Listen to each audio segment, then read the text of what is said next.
Okay, hello folks. Thanks for being with us for another TRG Talks Trade. The changes are happening. It's happening quick. It's happening fast. And we're trying to stay on top of it and kind of marry our experience with these documents that are coming out from customs. For today's topic, we're going to talk on customs push to clean up their database. And that's the simplest term. Just clean up the database. This is a direct result of the executive order that the administration put out June 3rd. To have this discussion, we got Colette Lang, our VP of Client Services. Colette, thanks for joining us. This is your first TRG Talks Trade. We're thrilled to have you.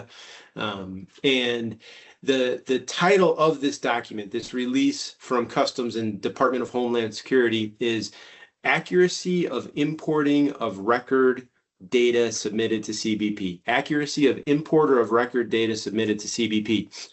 And specifically what they talk about is a voided IOR. So they're going to go through their list, void specific IORs. And I wanted to talk with Colette about what we've seen in the past with voided IORs and how we expect this to look with this new push. And let's jump into it. Colette, for years we've seen voided IORs, and how do we handle that? What scenarios do we see it? What's your take on that? Thanks, Travis. Well, in the past, typically what would happen when a voided IR would take place is the importer hadn't imported for like over 12 months. And it didn't happen all the time, but if they hadn't imported for over the 12 months, CBP, when they tried to file a new bond, the IOR would be voided. Another thing is maybe mail got returned and they voided the IR because they didn't have a good mailing address on file. So that's what's typically has happened in the past, but now with the change in administration and how they're viewing things, they're going to do a big push to make sure everything is up to date in their system, and if not, they're going to void the IR.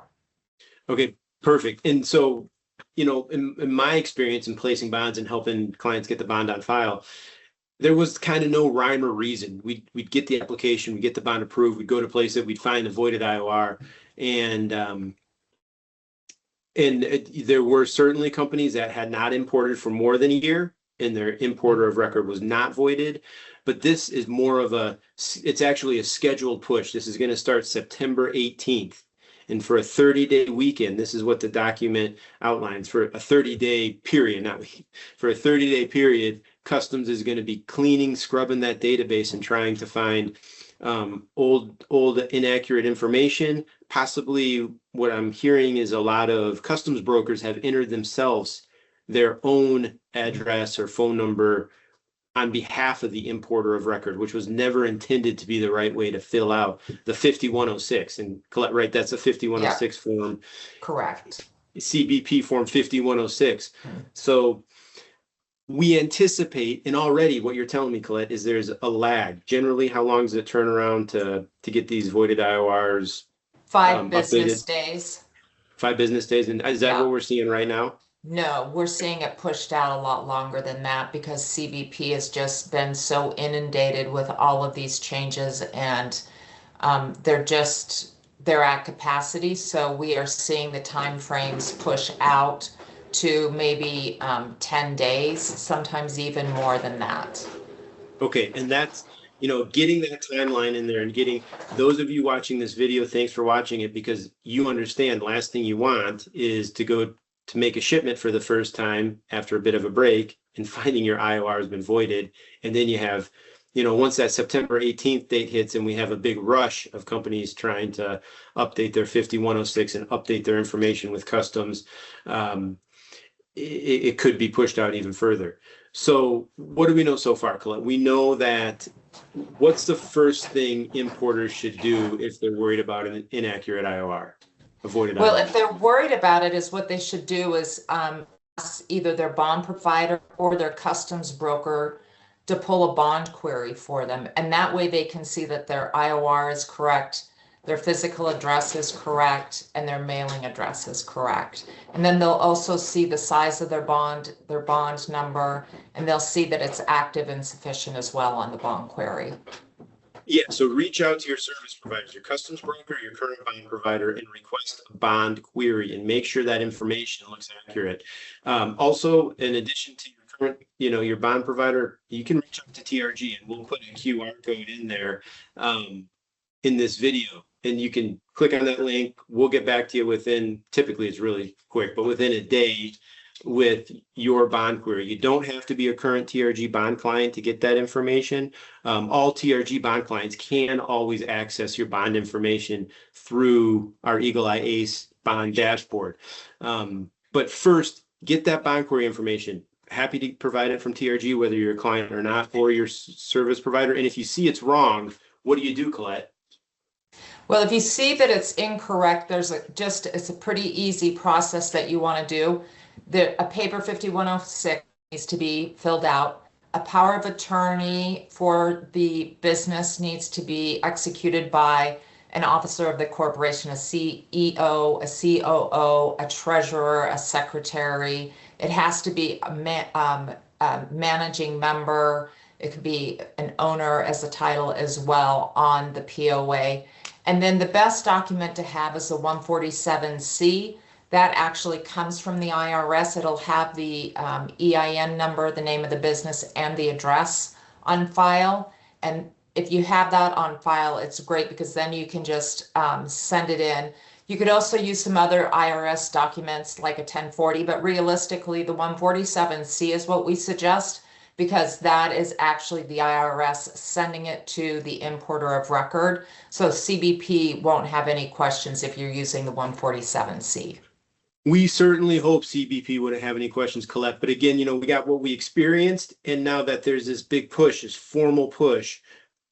But I've been programmed. The 1040C is the 1040, that section of the tax returns can be sent to customs. That is listed, and there are other documents that can be sent to other IRS documents that can be sent to customs. But that 1040C, in our experience so far, has been the most kind of bulletproof, surefire way to get it submitted and accepted by customs. So the trick with the 1040C is that it comes from customs. It's not a document submitted to customs. So likely you do not have that 1040C in your office. And the trick with the 1040C is you got to call customs. I mean, Yes. it's kind of funny. Yeah. And do you have that 800 number, Colette? I do. It's 1-800-829-0115. And then you're going to just hit 3 and then just request the 147C. 829-0115. 800-829-0115. I think that number is important. And even if your information with customs is correct, they might still void it. But you got to provide that 1040C to prove to them that they should trust that data. Because if you hadn't imported in more than a year, that can trigger this voided IOR. And I've spoken with so many importers about this. You call that 1-800 number, call it at about 6:30 Central, early in the morning. That's when I believe they open, and hit 3 until you get a live person, and then you can turn around and get that form. So it's funny, I've as placing bonds, I hadn't run into this all the time. Your folks run into it much more frequently. But number one, get a bond query. Get it through TRG or your current bond provider if you'd like. With the TRG link, you just pop in your contact information and your tax ID number, and then we'll send you your bond query information. And then I don't think it's a bad idea just to get that 1040C right now. Just spend the time to get it and have it in hand. Because as I talk to you about this, Colette, what you've seen and anticipate is that timeline to get this wrapped up is going to be extended. Yeah, it's just right now, CBP is at capacity. So if you can have everything outlined and have things ready to go, you're saving yourself some headaches. Yeah. Cool. Well, Colette, anything to add? Any other thoughts on this? We're going to have more to talk as we see this roll out, but right now I think that maybe covers it.